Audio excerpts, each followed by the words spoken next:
What's up, everybody? Khaled Iwamura back at you for 2 days in a row with yesterday I had Mayor Bonnie Crombie. Now I have the Mayor of Brampton, Patrick Brown, on with me. Hope everybody's doing well this morning. We have a lot to unpack with Mayor Brown. So let's get him on if he is on right now.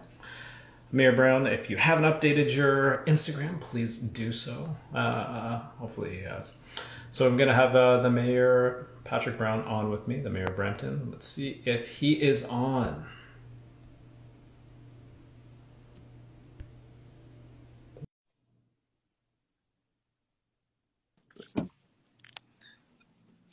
How you doing?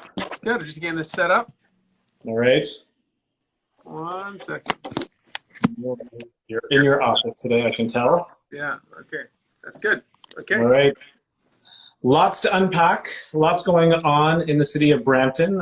So let's talk about regarding the allegations that the CPC campaign improperly used city staffers. The Integrity Commissioner was unable to find that the mayor breached the code of conduct. What was your initial reaction to this report? Well, we knew it was rubbish when the allegation was made, and very glad that the Integrity Commissioner cleared there. They did their own investigation with City HR, and clearly there was no breach, and we abided by every rule, as you would expect. I've been very clear since I was elected mayor that if anyone that wanted to volunteer on federal, provincial, municipal campaigns, they had to do so on their own time. And that's the practice we followed. But, it really goes to the nature of rebel media. Khalid, I've taken on rebel media because they have always had a history of promoting hate, intolerance, and Islamophobia. And I know it makes me a target because I challenge them. And they're the ones that brought about these false allegations and misinformation. But I really think if anyone Googles rebel media, you can learn more about who they are and what they're about. And I'm proud not to have any association with them. Mayor Brown, I've never heard of rebel media. Okay, so the Integrity Commissioner report says in a number of cases, an entry of vacation in lieu time was made retroactively by city councilors and staff on your campaign. Were any of the employees instructed to make these changes after these allegations are made? No, everyone knows how to do their pay sheets, and same practice that's been followed for the last 4 years. Okay, awesome. The big AMO conference wrapped up this week. What were your top lists of asks, and what are the progresses on these projects? So we've had a ton of success in the last 4 years. Obviously, when we used to go to AMO, it was lobbying new hospital, new hospital, new hospital. And now that we've got the new hospital coming, the $1 billion investment, we're focusing on the LRT extension. I want to see the LRT extension rolled out. Right now, it's largely Mississauga. It only goes into Brampton a little bit, and so we were aggressively lobbying for that LRT expansion. I also want to see shovels into the ground on our Brampton Medical School, which is very exciting. And so that looks like we're going to have the first class in 2025, but I'm pushing them to move that file faster and forward. Now, let me talk about the LRT because obviously that's a hot topic. What is the extension you're talking about? Are you talking about the tunnel, or what are you talking about? So the previous council in 2014 to 2018 couldn't agree on an alignment, and because of that, the provincial funding for Brampton lapsed. So we went back to them and saying we now have an alignment that was adopted 11-0. Unanimous decision of our city council on the alignment that included going up into the downtown, but for the heritage issue, that last little short bit in the heritage area of the downtown, that part is tunneled. And so it was the compromise solution. How do you make sure you connect to your GO station in the downtown, which is critical? The goal is you want to connect the region appeal, you connect it with LRT connecting to GO as well. So we've got a great plan. We just need the funding. Awesome. All right.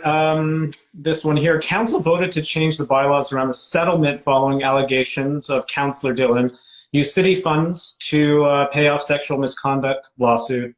What are your thoughts on Dillon voting in support of that motion while shutting down motions to make the documents public? Well, I made my comments very clear on all this. As you know, I had a press conference. I expressed my disappointment and frustration.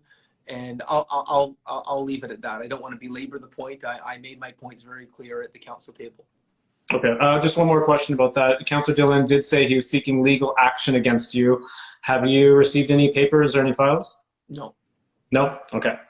What's the latest on the $20,000 fine to the city over the recent illegal appointments motion? Are the taxpayers going to pay for it, or are they going to pay for it? It's my opinion that those responsible for the poorly thought out decision should be responsible for it.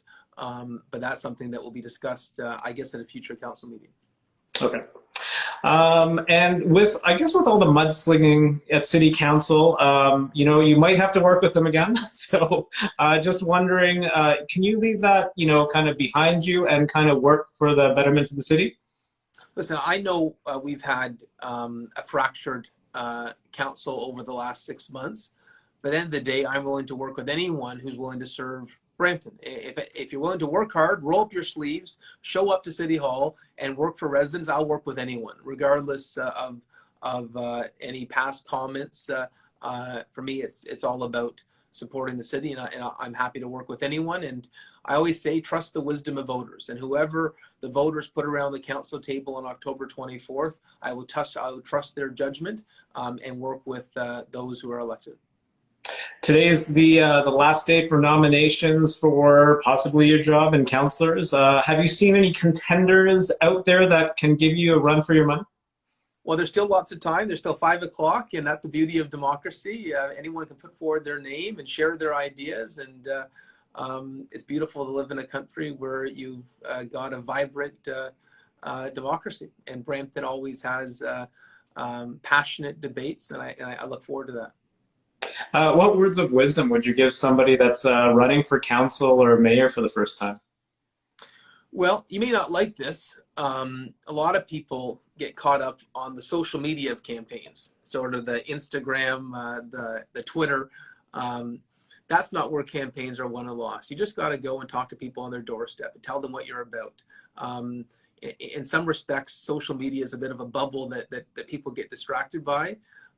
Have real conversations, be true to who you are, and be real, be sincere. That's my advice. And knock on a lot of doors. The more residents you meet, the better chance you're going to have. I know we got a ton of candidates running for the different city council seats, and I think that's healthy. Awesome. And just hypothetically speaking, this is just, if you weren't the mayor of Brampton and you could have a job in the real world, what would it be? Running in Brampton and interviewing different guests every week, just like Khalid does. No, if I had any job, listen, I'm a lawyer by training. Would I ever consider going back into law? Certainly the remuneration is a lot better in the legal world than it is in public service. But no, I love public service. And so I'm very happy with the task I have. I love serving the residents of Brampton, and not looking at any other careers. Awesome. Cool. It was hypothetical, straight hypothetical. All right, Mayor Brown, that's all I have for you. Have a great weekend. You too. All right, take care.